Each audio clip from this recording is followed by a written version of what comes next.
नमस्कार। हमारे चैनल में आपका स्वागत है। मैं हूं रामचंद्र मौर्य। साथियों, प्रधानमंत्री नरेंद्र मोदी के प्रति इस देश की जनता कितना नफरत करती है, क्या आपको अनुमान है?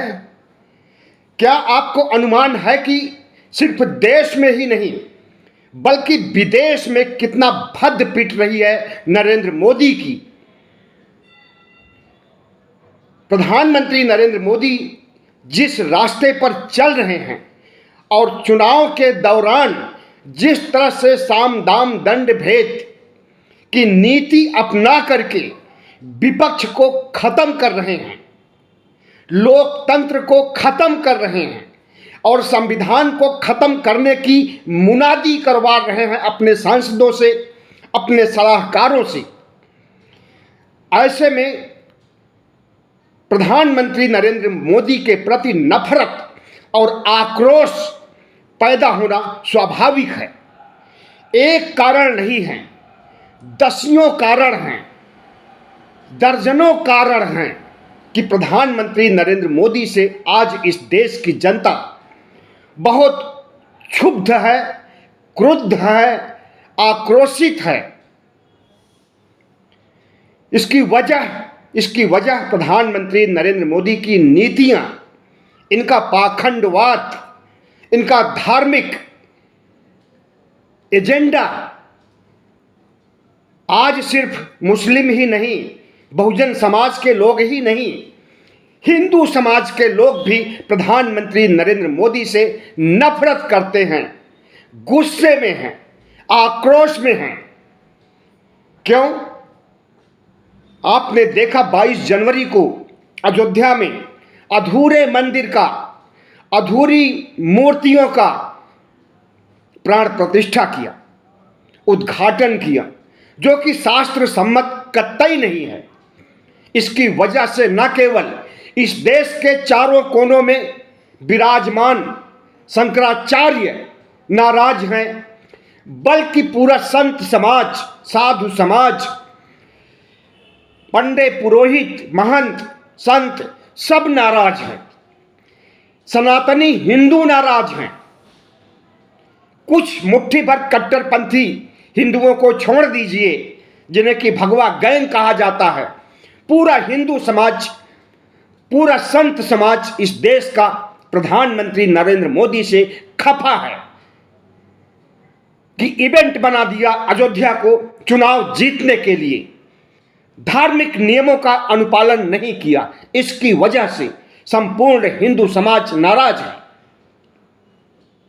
इस देश में जो संविधान लागू है, जिस संविधान की शपथ लेकर के प्रधानमंत्री बने हैं, उसी संविधान को खत्म करने की मुनादी करवा रहे हैं प्रधानमंत्री नरेंद्र मोदी।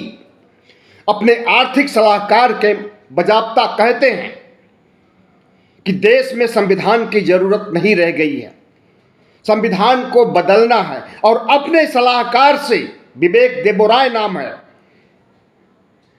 लेख लिखवाते हैं मिंट अखबार में और सारी दुनिया उसको पढ़ती है और थू थू करती है। लेखक पर भी, अखबार पर भी और लेखक के मालिक नरेंद्र मोदी पर भी। अनंत हेगड़े संविधान को बदलने की बात कह रहा है कि 400 पार सीटें मिलेंगी तो संविधान बदल देंगे। संविधान के नाम पर जितने अंबेडकरवादी हैं वही नहीं नाराज हैं। पूरा बहुजन समाज संविधान के मामले में प्रधानमंत्री नरेंद्र मोदी का समर्थन नहीं कर रहा है। पूरा बहुजन समाज, अंबेडकरवादी समाज, दलित आंदोलन से जुड़े लोग, अंबेडकराइट लोग प्रधानमंत्री के संविधान बदलने और संविधान के खिलाफ बोलने की वजह से नाराज बैठे हुए। किसान नाराज हैं कि उन्हें एमएसपी की गारंटी नहीं मिल रही है। कहां चले थे किसानों की आमदनी दोगुनी करने के लिए, लेकिन उन्हें गारंटी तक नहीं दी जा रही है एमएसपी की। पिछले दिनों आपने देखा कि किस तरह से किसानों के रास्ते में, जिस रास्ते से, जिस सड़क से किसानों को दिल्ली बॉर्डर पर पहुंचना था, कीले ठोक दी गई, तार लगा दिए गए कटीले, ऊंची ऊंची सीमेंट की दीवारें खड़ी कर दी गई। उसके बावजूद किसानों ने हरियाणा, पंजाब और राजस्थान के बॉर्डर पर आंदोलन किया, बखूबी अंजाम दिया। और यहां तक कि रामलीला मैदान में भी किसान उतर करके प्रधानमंत्री नरेंद्र मोदी के खिलाफ आवाज उठाया और अपनी मांगे मनवाने के लिए पुरजोर कोशिश किया। हमारी समझ में नहीं आता है कि नरेंद्र मोदी से कौन खुश है। ऐसा नहीं है कि लोग खुश नहीं हैं। कारपोरेट खुश है, अडानी, अंबानी और इनका पूरा मित्र मंडल खुश है, भारतीय जनता पार्टी के नेता खुश हैं, कार्यकर्ता खुश हैं, आरएसएस के लोग खुश हैं, प्रचारक खुश हैं, आरएसएस के अधिकारी खुश हैं, अंधभक्त खुश हैं, गोदी मीडिया के लोग खुश हैं, आईटी सेल के लोग खुश हैं और धार्मिक ध्रुवीकरण में जो विश्वास करते हैं, जो प्रधानमंत्री नरेंद्र मोदी के अंधभक्त हैं, इसी समाज में हैं, लेकिन मुट्ठी भर हैं, वही खुश हैं। बाकी इस देश की 63% से ज्यादा आबादी प्रधानमंत्री नरेंद्र मोदी का समर्थन नहीं करती है। 2019 के चुनाव में प्रधानमंत्री नरेंद्र मोदी को 37% वोट मिलते हैं और विपक्ष को 63% वोट मिलते हैं। इसका मतलब हुआ कि 63% नरेंद्र मोदी को कतई नहीं पसंद करते हैं, 37% पसंद करते हैं। और वो 37% भी ईवीएम के सेटिंग से आए हैं या फिर प्रधानमंत्री नरेंद्र मोदी के जुमलों में फंस करके, झूठे वादों में फंस करके उन्हें वोट दिए हैं। और अगर ऐसा है तो जो जुमलों में फंसकर, छद्म राष्ट्रवाद में फंसकर, प्रधानमंत्री के लोक लुभावन नारों में फंसकर, झूठ के पहाड़ में फंस करके वोट दिया है, वे इस बार नरेंद्र मोदी को वोट नहीं देंगे। और तब पता चल जाएगा कि नरेंद्र मोदी को कितना चाहने वाले हैं इस देश में। इस देश में 142 करोड़ लोग हैं, 97 करोड़ मतदाता हैं और इन देशवासियों में 85% बहुजन समाज के लोग हैं।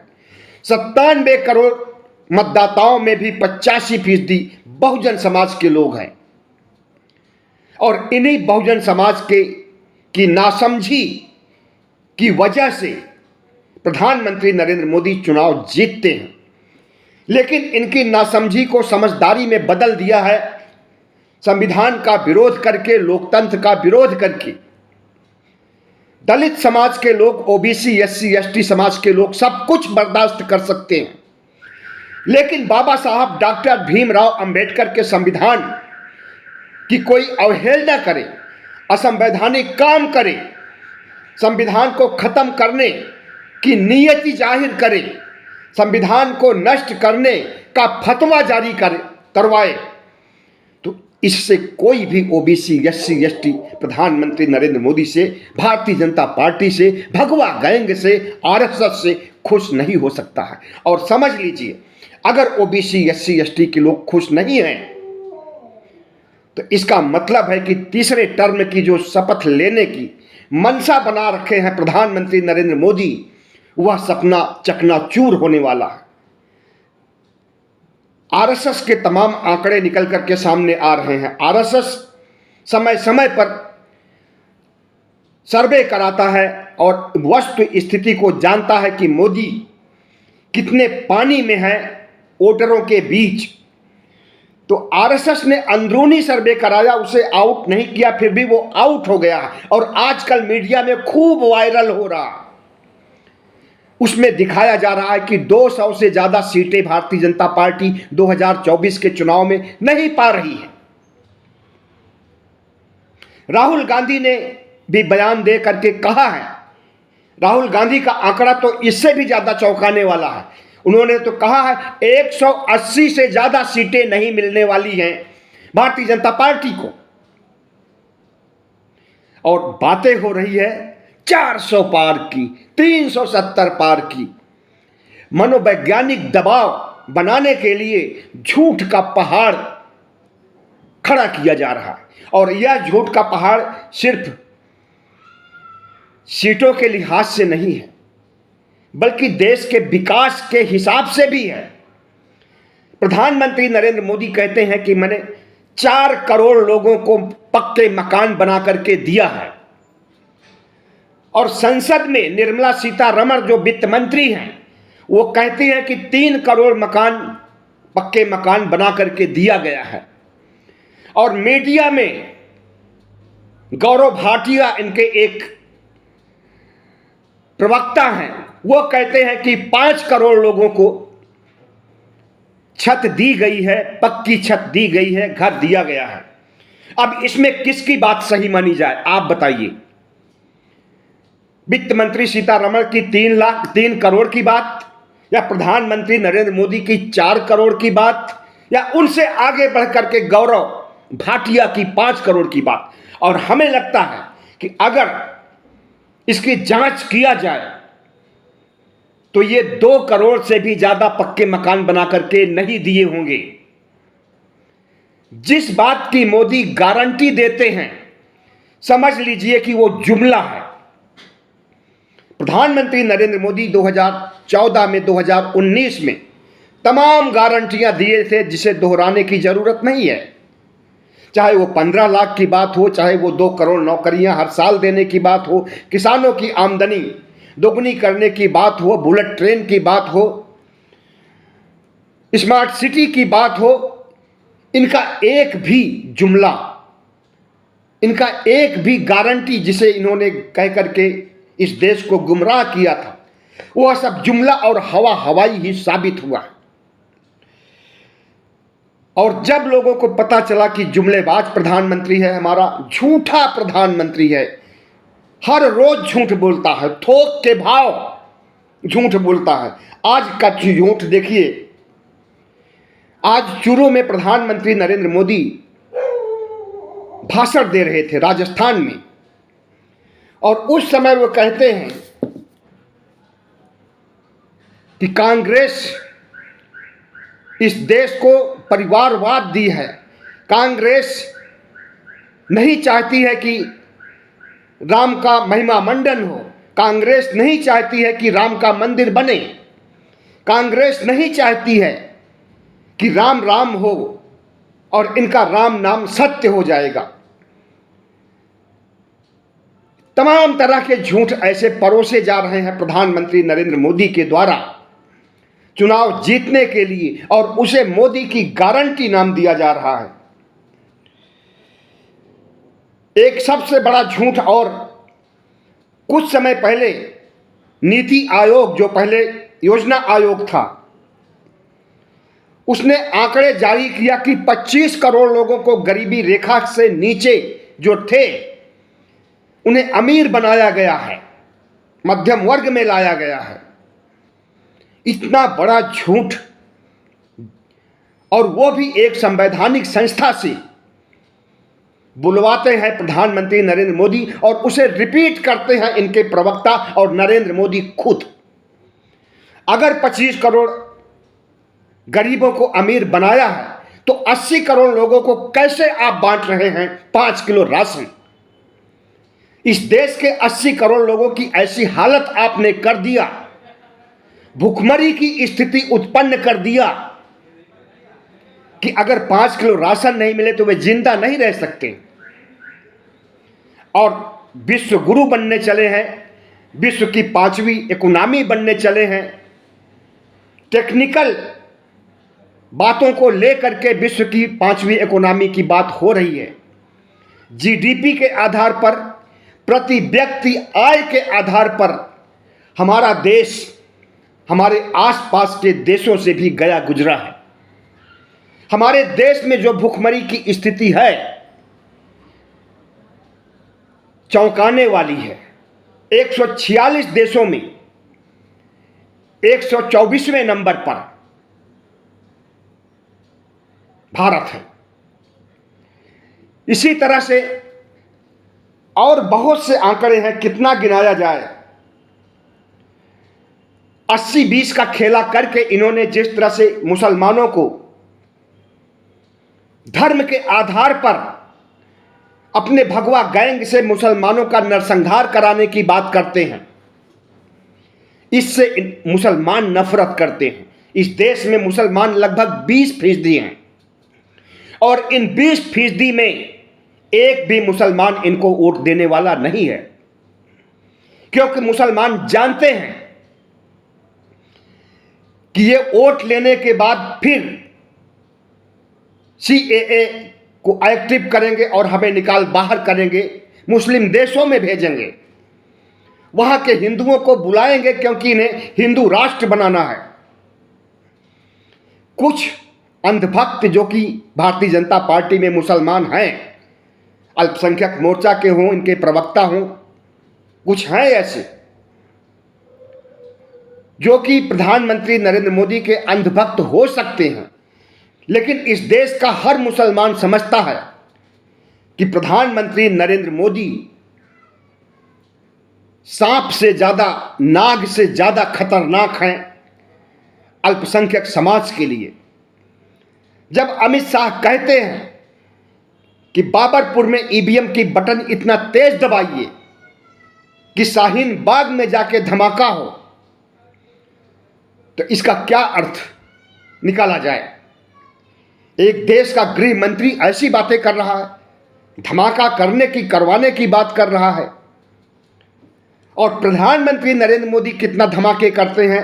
अभी कुछ समय पहले उन्होंने कहा था, जब तीसरी बार हम शपथ लेंगे तो बहुत बड़ा धमाका होगा, बहुत बड़ा बदलाव होगा। आज भी उन्होंने चूरू में कहा है। आज उन्होंने क्या कहा है, जो कुछ हो रहा है यह तो ट्रेलर है, असली पिक्चर तो बाकी है, चूरू में कहा।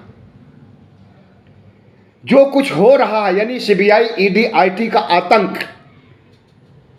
इस देश के मुसलमानों के खिलाफ CAA फिर से ला करके उन्हें बाहर भेजने की साजिश, OBC का हक अधिकार छीनना,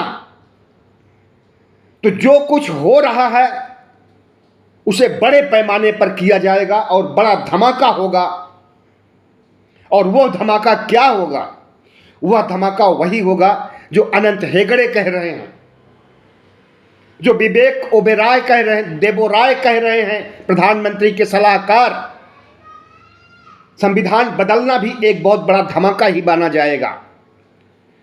भारत की साझा संस्कृति को खत्म करना, भारत के सर्वधर्म समभाव को खत्म करना भी एक बहुत बड़ा धमाका माना जाएगा। और उससे बड़ा धमाका होगा 2025 में, जब भारत को हिंदू राष्ट्र घोषित किया जाएगा।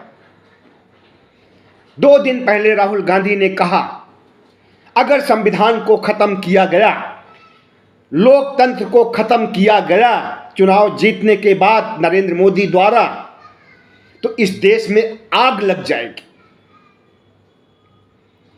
अब प्रधानमंत्री नरेंद्र मोदी ने आग लग जाएगी शब्द को तो पकड़ लिया, लेकिन संविधान खत्म करने, लोकतंत्र खत्म करने की बात को नहीं पकड़ा। और पब्लिक मीटिंग में चीख चीख करके प्रधानमंत्री कह रहे हैं कि कांग्रेस इस देश में आग लगा देगी चुनाव जीतने के बाद। कांग्रेस सत्ता में नहीं है, इसलिए वो आग लगा देगी अगर हारेगी तो। और यह बात राहुल गांधी कह रहे हैं। इतना बड़ा झूठ, इतना बड़ा फरेब दुनिया में कोई भी ऐसा प्रधानमंत्री न था, न है, न होगा, जितना झूठा और जुमलेबाज देश विक्रेता हमारा प्रधानमंत्री है वर्तमान समय में। तो प्रधानमंत्री नरेंद्र मोदी जिस रास्ते पर चल रहे हैं, जिस तरह से देश को एक अंधेरी गुफा की ओर ले जा रहे हैं, जिस तरह से लोकतंत्र को खत्म करने की साजिश रच रहे हैं, लोकतंत्र खत्म करने की बात तो उसी दिन पता चल गई थी जब नए संसद भवन में सिंगोल को धारण करके पूरे संसद भवन में इन्होंने चक्कर लगाया था। और उस सिंगोल के सामने नतमस्तक हो गए, लेट गए, साष्टांग पड़ गए थे। सिंगोल राजतंत्र का प्रतीक है और उस राजतंत्र के प्रतीक को इतना महत्व देने का मतलब कि प्रतीकात्मक रूप से नरेंद्र मोदी ने घोषित कर दिया है कि 2024 जीतने के बाद लोकतंत्र खत्म, राजतंत्र आएगा और राजतंत्र आएगा तभी हिंदू राष्ट्र बनेगा और तभी वर्ण व्यवस्था को लागू किया जाएगा, मनुस्मृति को लागू किया जाएगा संविधान की जगह। और जो आरएसएस 100 साल का सपना पाले हुए है हिंदू राष्ट्र बनाने के लिए, उस सपने को साकार किया जाएगा।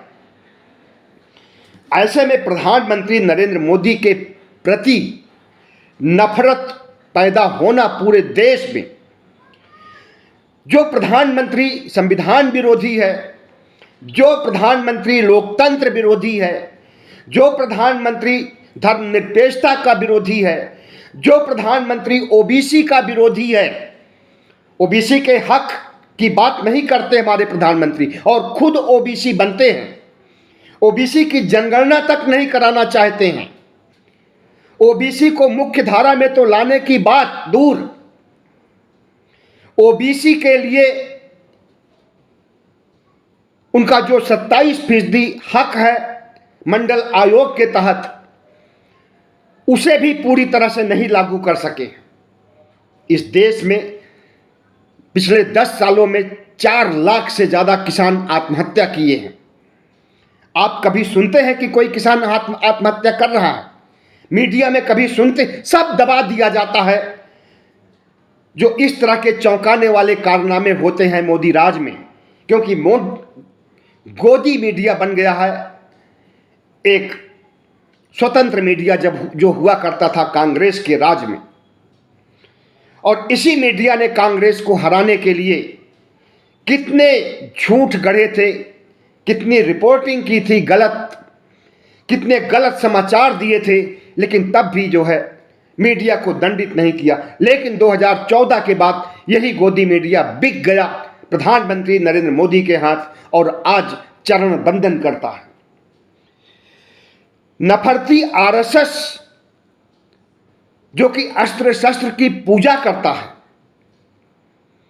जो अपनी शाखाओं में 57,000 शाखाएं पूरे देश में चलती हैं और इन 57,000 शाखाओं में अस्त्र शस्त्र चलाने, बम फोड़ने की ट्रेनिंग दी जाती है।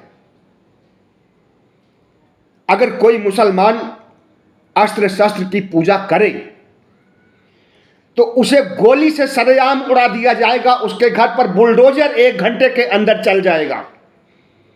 लेकिन वही आरएसएस अस्त्र शस्त्र की ट्रेनिंग भी देता है, अस्त्र शस्त्र की पूजा भी करता है और सांप्रदायिक दंगे आयोजित करके कत्लेआम भी करता है।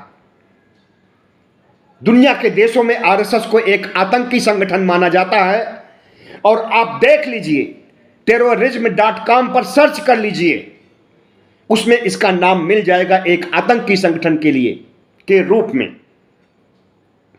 अमेरिका की वेबसाइट है terrorism.com। तो जो प्रधानमंत्री 2014 में बनता है वो कहता है कि हम आरएसएस के प्रचारक पहले हैं, प्रधानमंत्री बाद में है।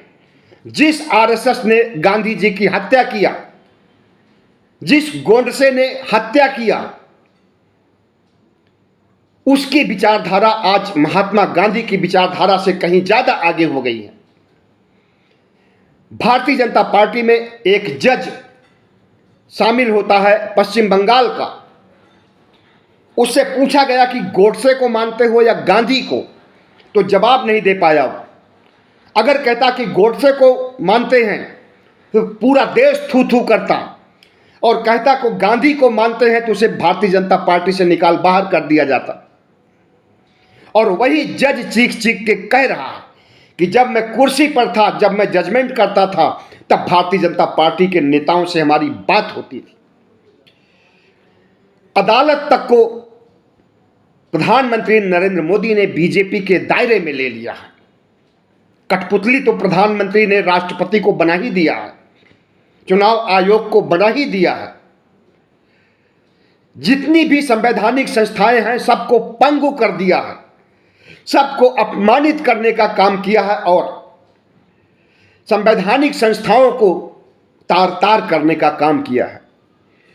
और कांग्रेस ने आज जब मैनिफेस्टो जारी किया, न्याय पत्र जारी किया, तो हमें लगा कि पूरी कायनात को बदलने की कोशिश किया है, घोषणा किया है।